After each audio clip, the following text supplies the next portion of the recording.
Continuamos en Ser Mundano y como lo anunciábamos en las redes sociales, hoy íbamos a tener una conversación entre la arena y la luna.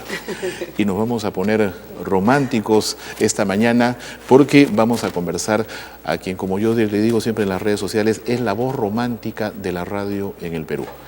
Blanca Ramírez está con nosotros. ¿Qué tal, Blanca? Bien, muy buenos días, bienvenida. Buenos días, muchas gracias por la invitación. Estábamos ya hace tiempo con una cita pendiente y qué bueno que por fin se concrete. Exactamente. Blanca, yo la otra vez tenía a Henry Letón y recordamos las épocas universitarias en donde era tan difícil poder dedicarse al mundo de las comunicaciones por el poco conocimiento que a veces los padres tenían de la comunicación. De la carrera. De la carrera. Claro. Y porque el Perú atravesó un momento muy difícil. Sí. ¿Qué recuerdos tienes tú? Yo tengo recuerdos perfectos de una jovencita que quería conquistar el mundo con su voz y que lo viene haciendo. Sí, la verdad es que yo estudié ciencia de la comunicación un poco porque no tenía otra alternativa, porque yo quería ser actriz. Pero en esa época los papás tenían un concepto errado de lo que significaba ser artista y cómo llegabas a hacer alguna película o a participar en una miniserie, ¿no? No le daban ese nivel profesional que siempre ha debido tener la carrera de una actriz. Y cierta razón tenía en el sentido, habían pocas telenovelas, sí, no había mucho cine, y pese a eso estaba el sueño ahí. Claro, sí, yo siempre quería, ¿no? Y mis padres me desanimaron un poco y me dijeron, no, tienes que ser una profesional, tienes que ser una carrera. Entonces dije, bueno, ¿qué me lleva a...? Y ciencia de la comunicación, ve ahí radio, televisión, televisión, eso es. Sí. Y qué curioso porque eso se convierte después en un boom. Exacto. Y todo el mundo quería hacer comunicaciones. Sí. Cuando tú empiezas en el mundo de la radio, ¿bajo qué circunstancias fue? Porque a veces es anecdótico, Sí, claro, lo que pasa es que era la época del terrorismo. Claro. Era la época también en que intervenían las universidades por algunos problemas políticos, que es lo que nos pasó a la universidad donde nosotros estudiábamos. Y nos dejaron pues sin estudiar casi un año. ¿Qué hacíamos? Y mi gran amigo Henry Letona, que ya era un locutor conocido. Él ya estaba en Panamericana. Ya estaba en Radio Panamericana y era la estrella de Panamericana. Me aconseja a mí seguir un curso de locución. Entonces yo lo tomé primero como, bueno, a no hacer nada, dije yo, estudiaré. ¿Recuerdas dónde fue? Me encantó. ¿Recuerdas dónde fue? Sí, con el profesor Cifuentes, que en paz descanse. Y que en esa época era el punto donde estaban las grandes estrellas, que de ahí salieron. Sí, de ahí ¿no? salieron. De ahí salieron la gran mayoría de personajes conocidos de la televisión, no solamente locutores, sino periodistas. Que era un lugar pequeño, era en la avenida Larco, una mesa con una cámara. Nada más. Y de ahí se iban a la televisión, exacto, de ahí salían a la radio. Yo no entendía cómo.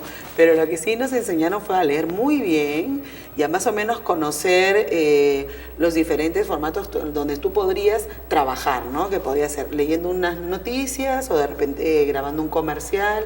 En ese espacio minúsculo como que te daban los tips para algún casting, que es lo que me pasó a mí, ¿no? Ya. Yo fui a un casting para un noticiero conocido en la televisión, no me tomaron.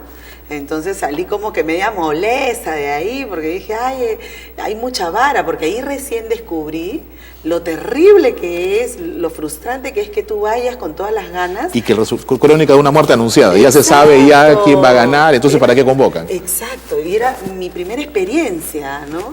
Porque yo fui con todas las ganas y con toda la buena onda. ¿Era tu primer casting? Claro, mi primer casting. Y tú vas dispuesta a romperla, ¿no? Claro. Porque tú dices, yo la hago, no me dejaron leer nada, o sea, me senté, buenos días, ya la que sigue, y yo, pero si ni siquiera había leído la noticia. Entonces fue muy amarga la experiencia, pero siempre he dicho que tras una mala experiencia viene algo bueno para definitivamente. ti. ¿Qué es lo que me pasó? Porque yo salía del casting un poco enojada y en el ascensor me encuentro con un señor que escuchaba un poco mis quejas.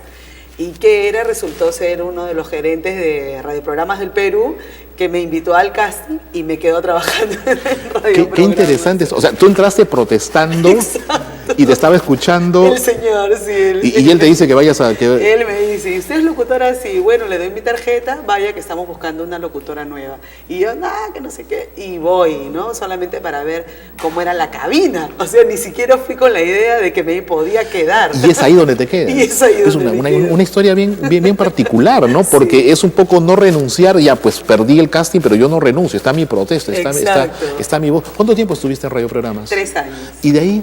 Y de ahí empecé a dedicarme más a mi carrera porque ya empezamos a retomar los estudios en la universidad, pero como la universidad había perdido un año, no tuvimos vacaciones. Sí, sí, recuerdo. Ya no había eso, entonces estudiamos verano, estudiamos a mitad de año, entonces tuve que dejar con mucha pena la radio. ¿Cuándo llega la oportunidad de Ritmo Romántica?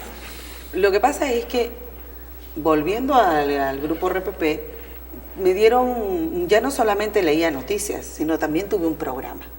Entonces empezamos a entrevistar artistas, a figuras del momento, y entrevisto a mi gran amigo Gianfranco Obrero, y él me dice, tú tienes una linda voz, ¿has grabado alguna vez un comercial? No, le digo, yo solamente narro noticias. Estás perdiendo una oportunidad interesante de trabajo. Llama a estos amigos, prueba, intenta. Entonces yo no sabía a qué mundo iba a entrar, ¿no? No sabía de qué me estaba hablando. Entonces me recomendó algunos estudios donde me hicieron un casting, y como yo tenía la sangre así, la actuación me corría por las venas, me hicieron hacer un personaje de mamá y me salió tan natural, y ahí empieza mi carrera como locutora comercial, que me di el lujo de no trabajar un buen tiempo en ninguna radio. Solamente con voz Solamente comercial. viví grabando comerciales, nada más. Hasta me compré mi carrito, o sea, para que veas que también me iba. Digamos que ahí encontraste una arista adicional Sí. al trabajo Un radio. un mundo laboral que yo no sabía que existía. Y que es todo un universo Totalmente. con coordinaciones, Sí. contactos y frentes que verdaderamente vale mucho la pena explotar y que no son muchos, ¿no? Exacto. No son muchas las voces. No, no son muchas. Y más aún pasando. Ahí también pasa el orden de la actuación y es lo que te gustaba a ti. Pero has llegado a desarrollar el tema de la actuación. Llegué. Cuéntanos un poco Sí, eso. porque a pesar de que yo seguía actuando a través de la voz, siempre quería yo salir en cámaras, ¿no? Entonces me empecé a tocar puertas hasta que me empezaron a llamar de extra. No importa, yo con tal de salir de extra, feliz para vivir la experiencia de cómo se podías participar en una miniserie, ¿no? Y ahí empecé. Pero retomé el tema de la radio por un comercial que hice de condones. Ah, cuéntame, ¿cómo fue eso? Ellos estaban buscando una voz sexy, Ya. porque en ese tiempo habían grandes locutores que tenían programas románticos. Estaba Pepe Ponce, estaba Marco Antonio, estaba Héctor Felipe. Pero todos hombres. Y teníamos una Wendy Menéndez en la madrugada, ¿no? Que era la estrella en ese tiempo. Entonces ellos querían otra cosa, ¿no? Querían una alternativa diferente. Y escucha mi voz en un comercial y dicen, ¿quién es esa voz? Porque era más o menos así, ¿no? Con condones Durex puedes tocar, pero no entrar. Y se enamoraron de mi voz. Pero esa es la voz sensual que queremos para la noche. Y me propusieron y me quedé en ritmo. Cuando llego al programa, estaba Vanessa Terques conduciéndolo. Ah, Vanessa. Pero ella, por un tema de trabajo, no podía tampoco tener un horario que todos los días podía cumplir, ¿no? ¿Te daba la impresión que estabas entrando a algo que iba a marcar algo importante en tu carrera? Nunca. Si me Porque lo contaban, no lo hubiera creído. Porque hoy es un antes y después en tu carrera Ah, sí, ese programa, por definitivamente, supuesto, ¿no? Por supuesto, sí. ¿Cuándo empiezas a darte cuenta la fuerza que empezaba a tener tu voz en un programa romántico como la que ya tiene hoy? ¿Cuándo empiezas a darte cuenta? Esto va con fuerza, esto creo que va a ser parte importante de lo que es Blanca Ramírez como profesional. No, yo lo tomé como un reto. Y cuando encuentro un programa que no era lo que yo me hubiera gustado hacer, lo propongo al productor de la radio en ese tiempo y le digo, mira, yo soy periodista y a mí me gusta investigar, yo quiero ir más allá de presentar una canción. Entonces, no sé si me puedes dar la oportunidad de repente poner cosas positivas a los muchachos, a los jóvenes, porque yo me doy cuenta que en la noche hay muchos chicos que están tristes porque terminaron con la enamorada, parejas que han terminado una relación de años. Y no querías divorcios. ponerle solamente la canción. No, yo quería tocarles el corazón y decirles que levanten el ánimo, ¿no? Un programa positivo. Entonces el productor me dijo, haz lo que quieras, vamos a ver si funciona. Lo intentamos y en la medición de sintonía llegamos a los 100.000 oyentes. De 20.000 que encontré el programa, trepamos así, wow, fue el boom en las noches. Y desde ahí no paro. Me di cuenta de que la gente lo que necesitaba era ser escuchada, saber que no era la única persona que podía estar viviendo una situación triste, sino otras, y que... Hay psicología ahí, ¿no? Claro, totalmente aplicamos valores, aplicamos reforzamiento de autoestima, y con las canciones yo creo que el programa es espectacular. Sientes que no trabajas. Sientes que es no parte de tu vida. Eso nos pasa mucho, sí, ¿no? Eso nos pasa mucho. Sí. Y qué rico, ¿no? Sí. Ahora, cuando llega el libro, ¿eso es algo que se vino matizando, se vino macerando con el tiempo? Lo que pasa, Rolando, y yo te lo digo a toda la gente que nos está mirando, que los sueños se pueden realizar siempre y cuando los tengas todo el tiempo anhelándolos que se realicen.